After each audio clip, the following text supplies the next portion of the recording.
ये भाई किसी से 6.5 लाख रुपए का सिरसा के जन कल्याण कॉलोनी में मकान लेते हैं। एग्रीमेंट तैयार हो जाता है, बाकायदा ये 4 लाख रुपए एग्रीमेंट करके दे देते हैं, लेकिन बाद में इनके होश उड़ जाते हैं क्योंकि इनको पता लगता है कि जिसने इनको मकान बेचा है उसके नाम मकान ही नहीं है। कमाल की बात है भाई, मकान बेच दिया, एग्रीमेंट करवा दिया, एफिडेविट दे दिया और कहने लग गया भी जाओ उस मकान में रहने लग जा। अब वो ये रहने लग के लिए गए, उसके बाद में वहाँ पर 5-7 मलंग आते हैं और कहते हैं भी मकान खाली कर दे। कोई फ़ायदा नहीं है, कोई आने के फ़ायदा नहीं है, अगर आएगा तो जूत ही जूत पड़ेंगे। ये मकान हमारे कब्जे का है। नमस्कार दोस्तों, मैं आपका दोस्त सोनू शर्मा। हमारे साथ एक ऐसे आदमी मौजूद हैं जो ठगी का शिकार हो गए, ठगी हो गई जिनके साथ। मकान खरीदा जाता है सिरसा के जन कल्याण कॉलोनी में 6,40,000 रुपये का, 4 लाख रुपए ये दे देते हैं, लेकिन इनके होश तब उड़ जाते हैं जब इनको ना मकान मिलता ना पैसा मिलता। पुलिस को शिकायत कर रखी है, लेकिन दर दर की ठोकरें खा रहे हैं। जानते हैं पूरी कहानी क्या है, पूरा मामला क्या है। क्या नाम है? सुनील कुमार जी। कब आपने ये मकान लिया था? ये आज 8 महीने हो गए जी।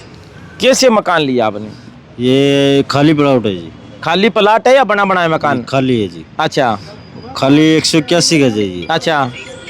उन्होंने मेरे को बोला ये प्लॉट ले ले तू। ठीक है, मैंने ले लिया। अपना खुद का घर बेच के 4 लाख रुपए दिए मैंने। जब मैंने काम करवाया वहाँ मिस्त्री का, जब मिस्त्री लगाने लगा उस दिन कोई और आदमी आ गया, वो कहने लगा वो मेरा प्लॉट है। जब मैंने इसको बुलाया, मैं कहा भैया आके बात कर, या तेरा प्लॉट है तो बात कर, ये आदमी नहीं आया। बस यही बात है सर। ये बात है। ये मकान आपको दिलवाया किसने था? ये मेरा मामा है आशूराम। आशू? आशू जी की गवाही है इसमें भाई। ये देखो, आशू पुत्र श्री ओम प्रकाश निवासी सिरसा, ये हमारे साथ मौजूद है। आपने इनको मकान ये कैसे दिलवाया? आपको पता नहीं था क्या ये कब्जे का है या कोई रोड़ा चल रहा है इस? मुझे तो पता क्या है, उस जिससे मैंने प्लाट दिला उसके बारे में पता था, मुझे प्लाट के बारे में नहीं पता ये प्लाट इसका है या नहीं है। वो तो मेरा दूर का ही जानकार था। वैसे तो आज से मतलब कि 6 महीने पहले इन्होंने मेरे को कहा था प्लाट दिला दे। तो मैंने इसको प्लाट दिखा दिया था। मैंने अंकल को उनको फ़ोन किया था, गुज्जर जी को। मैं कहा अंकल जी प्लाट दिखा दो अपना।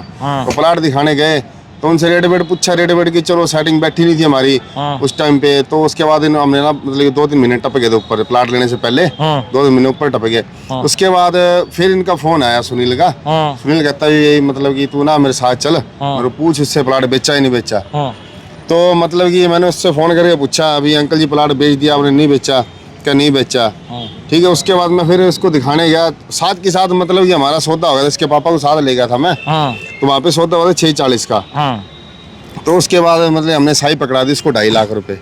2.5 लाख साई पकड़ाने के बाद मतलब हमें दूसरे दिन पता लगा, पैसे देने के बाद हमें दूसरे दिन पता लगा भी प्लाट किसी और को मतलब इसने बेच रखा है पहले ही। अच्छा। उसने मतलब पहले फ्रॉड कर रखा किसी के साथ। एक के साथ नहीं, कम से कम 3-4 जनों से फ्रॉड कर रखा है। 3-4 जनों को पहले ही प्लाट बेच रखे है। बेच रखा है। हमको पता नहीं था इस बात के बारे में। अच्छा। तो हमको पता लगा, हमने बोला हमारे पैसे वापस दे दे।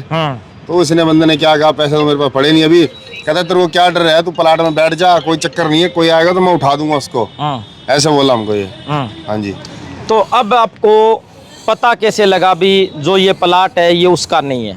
सर मैं बताता हूँ आपको, मेरे से बात कर। हम जब इसको प्लाट को बनाने लग गए ना जी, प्लाट में जब हमने नीम खुदवा दी, टूटी वगैरह लगवा दी, ठीक है। तो नीम खुदवाने जब मिस्त्री लगा रखे थे, तो जो मेन मालिक थे ना मकान प्लाट के, वो खुद आए थे हमारे पास। वो खुद आके कहने लग गए, कहते हैं यहाँ पे काम बंद कर दो, ये हमारे नाम प्लाट है। तो हमने बंद कर दिया। हमने सोचा लड़ाई कागज वगैरह दिखाए आपको? कागज दिखाए, ओरिजिनल दिखाए जी हमको। अच्छा। हाँ, जो ओरिजिनल कार्ड था ना वो दिखाया हमको जी। अच्छा। वो दिखाने के बाद मतलब कि उन्होंने कहा काम बंद कर दो, हमने काम बंद कर दिया। हमने सोचा लड़ाई झगड़ा ना हो।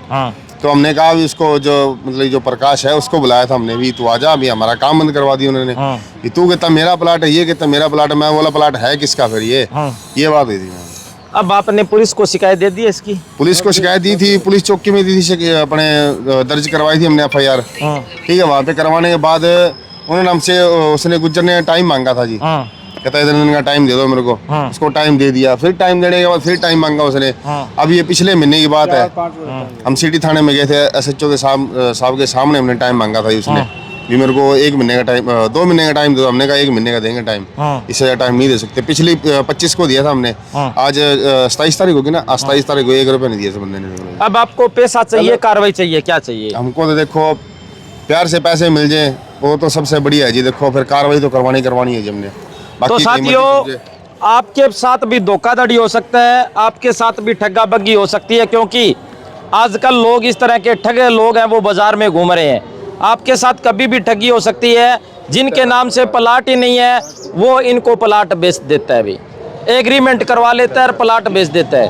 ये जब वहाँ पर ईंट ऊंट सीमेंट रेता बजरी क्रेशर लेकर मिस्त्री लेकर जाते हैं तो उस प्लाट का असली मालिक आ जाता है और कहता भी खाली करो, जाओ यहाँ से, नहीं तो ठीक नहीं रहेगी। शर्मा जी मैंने खुद का मकान बेच के पैसे दिए, खुद अब मैं खुद किराए पे बैठा हूँ जी। इनका शर्मा जी, इनका मकान शर्मा जी इन्होंने खुद बेच के, मतलब कि प्लाट बेच के पैसे दिए, खुद का मकान बेच के पैसे दिए, अभी खुद किराए पे धक्के खा रहा है जी। उस बंदे को शर्म आनी चाहिए, इतनी आनी चाहिए। अभी तू मतलब कि गरीबों के साथ ऐसा करेगा, कहाँ तक जाएगा? भी सारी उम्र तो नहीं चलेगा ना ये सिस्टम ये वाला। इसको मतलब हम यही कहना चाहते हैं, अभी सुधर जा, या पैसे दे दे, या तेरे पे कार्रवाई तो होगी, बस कुछ मर्जी हो जाए। तो भाई प्रशासन से भी गुजारिश है, इस मामले में तुरंत प्रभाव से कार्रवाई करे और इस गरीब परिवार को न्याय दिलवाए, क्योंकि इनके पास सारे सबूत हैं। वीडियो को शेयर करें। धन्यवाद, शुक्रिया, जय हिंद, जय भारत।